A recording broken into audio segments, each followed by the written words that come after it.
E aí, pessoal, quem assistiu a final do Carioca de 2025 entre Flamengo e Fluminense sabe, foi um jogaço de tirar o fôlego. Mas hoje, a gente vai além dos melhores momentos. A gente vai mergulhar na mente dos comandantes, dos caras que estavam ali na beira do campo. É isso aí, a gente vai destrinchar as entrevistas coletivas do Felipe Luiz, técnico campeão pelo Flamengo, e do Mano Menezes, técnico do Fluminense. As entrevistas completas estão lá no canal Ali na Web e no YouTube. A gente vai te mostrar as reações cruas, análise tática no calor do momento, as perspectivas, tudo direto da boca dos técnicos. O Flamengo levou a taça, mas a história não termina aí. A gente vai te levar para dentro da cabeça desses estrategistas. Tem cada detalhe, cada nuance. Você vai se surpreender. Bora começar com a coletiva do Felipe Luiz, logo depois do título do Flamengo. A emoção dele era palpável, né? Total. A primeira coisa que ele fez foi dedicar a vitória aos meninos do Ninho. O Arthur, o Bernardo, o Christian, o Gelson, o Jorge, o Pablo, o Ramo, o Samuel e o Vor. Uma homenagem bem pessoal. E ele deixou claro que essa lembrança é uma fonte de energia para ele. E ele transbordava a felicidade e orgulho pelo trabalho da equipe durante toda a jornada do Carioca. E a ambição por mais títulos, a busca constante por melhorar, era nítida em cada palavra. Ele tocou num ponto que eu achei muito interessante, sabe? O desgaste emocional de ter jogado 8 clássicos em 12 partidas. Uma loucura, né? Imagina a pressão. Sem dúvida. E ele falou com uma certa frustração sobre a falta de reconhecimento das vitórias e empates em clássicos. Parece que sempre tem um mas, a arbitragem em um lance. Sempre tira o mérito do Flamengo, enquanto que uma derrota ou um empate já é visto como um feito do adversário. Como se a régua fosse diferente. Mas ele fez questão de reforçar o orgulho pela ambição e pela garra do time. Mudando um pouco de assunto, o Felipe Luiz também falou sobre o modelo de jogo dele e como esse processo de aprendizado e ajuste constante. Ele mencionou o amistoso contra o São Paulo no começo da temporada, como um guia, sabe? Defesa, ataque, conexão entre os jogadores. Isso. E essa análise continuou, né? Ele diz que cada partida é analisada a fundo para identificar e corrigir as falhas, sempre dentro da filosofia de jogo que eles estão construindo. Falando da vitória contra o Fluminense, o Felipe Luiz não escondeu a satisfação de conquistar o Carioca como técnico contra o mesmo rival que ele já tinha vencido como jogador em 2020 e 2021. E ele até lembrou do gol do Petkovic naquele tricampeonato, mostrando o peso que essa competição tem para ele. Ele elogiou bastante o elenco do Fluminense, mesmo com a ausência do Ganso, né? Ele falou que o Fluminense é um dos times mais qualificados do Rio e do Brasil. E teve um toque especial nessa conquista, né? O troféu foi entregue pelo Zico. Um momento histórico. Mas parece que a comemoração durou pouco. O foco dele já estava no próximo jogo, contra o Internacional e no reencontro com o Roger Machado. Total. Ele deixou de lado o histórico de vitórias e focou no próximo desafio. O agora é o que importa. Ele também destacou a compreensão tática do time. Como eles sabem atacar e defender, a fidelidade ao estilo de jogo, a identificação da torcida. Mas ele sabe que o Brasileirão vai ser diferente. Cada adversário vai exigir uma adaptação.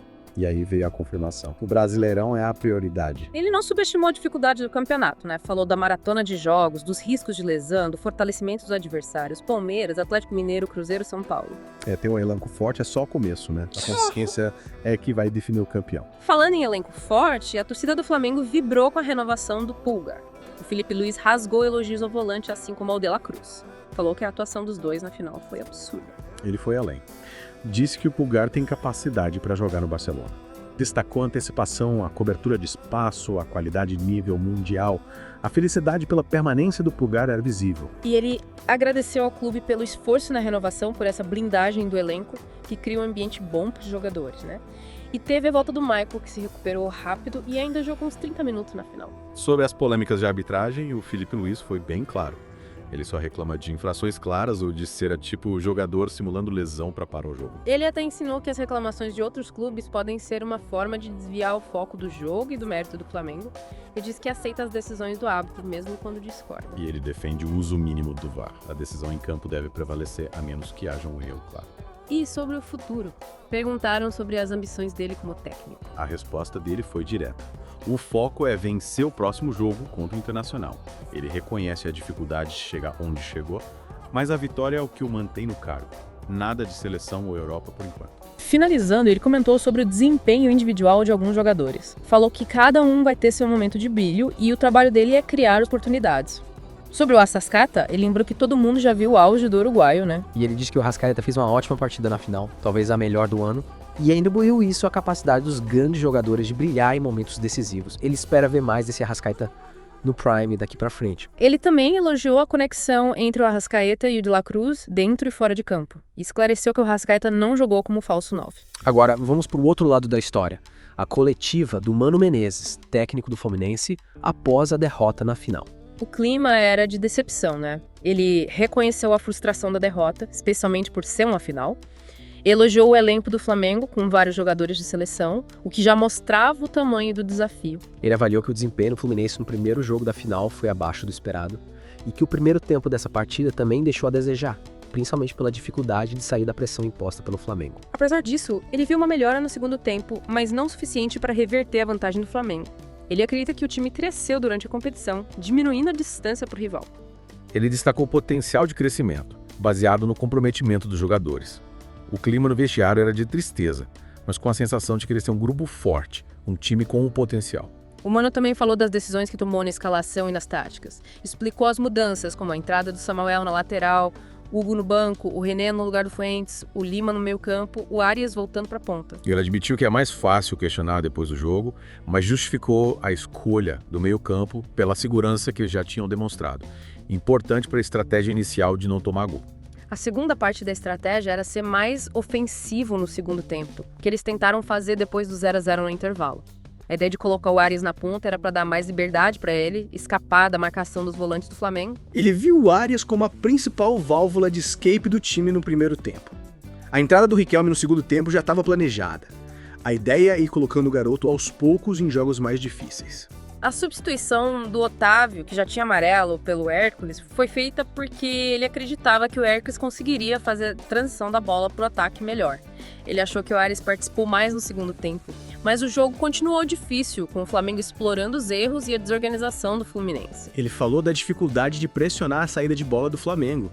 Detalhou a qualidade do adversário na construção de jogadas, desde o goleiro até os zagueiros e volantes. Essa qualidade, segundo ele, torna muito difícil neutralizar a saída de bola do Flamengo. Mesmo pressionando melhor no segundo tempo, o Flamengo começou a usar lançamentos longos com mais precisão. Ele admitiu que o Fluminense sofreu com essa pressão no primeiro tempo. E acha que outros times vão sofrer também. Voltando aos jogadores, o Mano reforçou confiança no talento do Riquelme, com o plano de dar mais minutos para ele. Ele sentiu falta de um meia mais experiente para ajudar o Arias, que muitas vezes tentava criar sozinho. A boa notícia é que o Lescano deve voltar em breve, o que deve ajudar nesse ponto.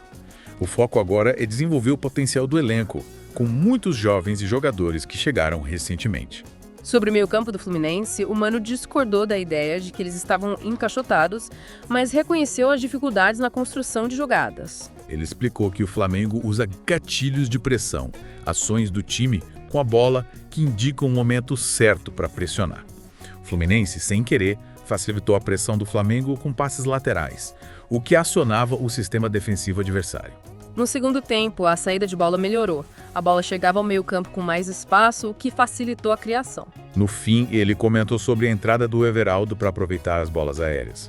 Admitiu que o time não conseguiu conectar muitas bolas com ele, especialmente no desespero dos minutos finais. Isso aconteceu em parte pela necessidade de ter mais gente na área para disputar a segunda bola. Ele acredita que o elenco atual, incluindo o Lavezzi, que ainda não estreou, é uma boa base para o Brasileirão. O foco agora é extrair o máximo do elenco atual. Ele finalizou destacando o comprometimento e a dignidade do time na derrota, buscando competir contra um adversário forte. Os dois jogos da final mostraram o quanto o Fluminense precisa evoluir para chegar no nível do Flamengo. É isso aí. A gente teve acesso aos pensamentos, às estratégias, às emoções dos dois técnicos após uma final emocionante. De um lado, a euforia e a visão de futuro do Filipe Luís. Do outro, a análise sincera e os planos de melhoria do Mano Menezes. E você, o que achou? Quais os maiores desafios e as principais oportunidades para Flamengo e Fluminense na temporada de 2025? Brasileirão, Mundial. Como equilibrar a emoção do momento com planejamento a longo prazo? Fica a reflexão. E continua com a gente no The Deep Dive para mais mergulhos profundos no mundo do esporte e muito mais. Até a próxima!